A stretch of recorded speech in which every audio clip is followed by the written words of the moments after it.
భద్రాద్రి కొత్తగూడెం జిల్లా పాల్వంచులో దారుణం జరిగింది. తమ వివాహేతర సంబంధానికి అడ్డుగా ఉన్నాడని తన బావతో కలిసి మద్యంలో పాయిజన్ కలిపి కట్టుకున్న భర్తను భార్య హతమార్చింది. పేటచెరు గ్రామానికి చెందిన బుట్టెల నరేష్ ఫిబ్రవరి 13న మద్యం సేవించడంతో వాంతులయ్యాయి.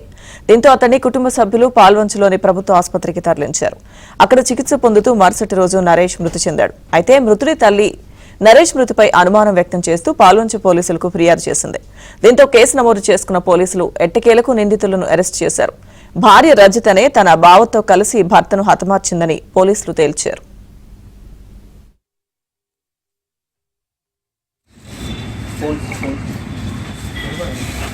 గద్దల సాంబశివరావు ఇతని పినపాక మండలం ఉప్పాక గ్రామం.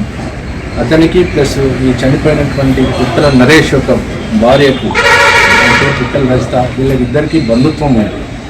ఈమె అతనికి మరదల వరుస అవుతా ఉన్నది. వీళ్ళిద్దరికీ వివాహేతర సంబంధం ఉన్నదని ఆ విషయము ఇతని చనిపోయిన నరేష్కి తెలిసి కొన్నిసార్లు గొడవలు అయినాయి. పద్ధతి మార్చుకోమని చెప్పారు. ఇట్లా నడుస్తూ ఉన్నది. ఈ కార్యక్రమంలో ఇది నడుస్తుండగానే వాళ్ళిద్దరు ప్లాన్ ఏంటంటే ఇతన్ని చంపేస్తే మనకు ఎటువంటి అడ్డంకులు ఉండవని చెప్పేసి వాళ్ళు నిర్ణయం తీసుకున్నారు. అందులో భాగంగా పాయిజన్ తీసుకొని ఆ పాయిజన్ని ఒక లిక్కర్ బాటిల్ తీసుకొని లిక్కర్ బాటిల్కి ఇంజెక్షన్ ద్వారా నింపారు.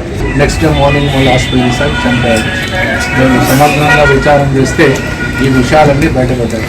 సాంబశివరావు అలాగే ఇంకో అతనికి దీంట్లో సహాయం చేసినటువంటి తాటి నరేష్ ఇతని స్వగ్రామము